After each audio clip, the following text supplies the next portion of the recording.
Bütün şehrin aşkı var. Ayrılmamış ağır günler, arka atan aşkı var.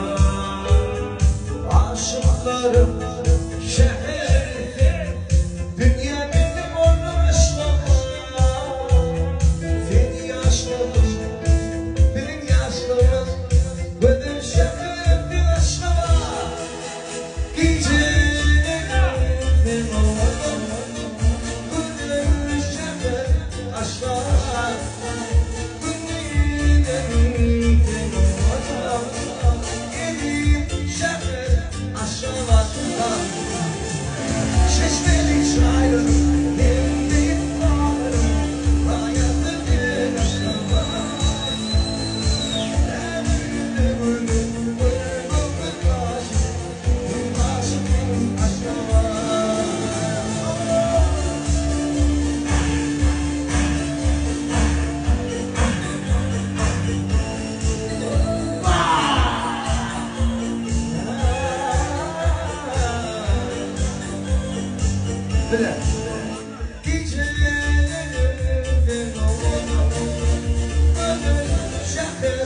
Arkadan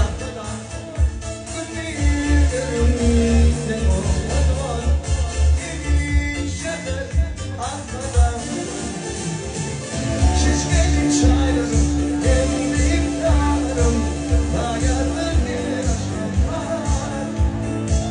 Emridim, vır başım, en başım karam.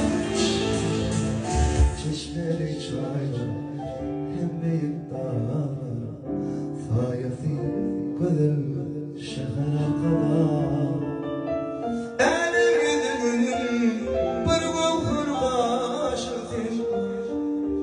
Sen şehrim arkada, gönül şehir arkada,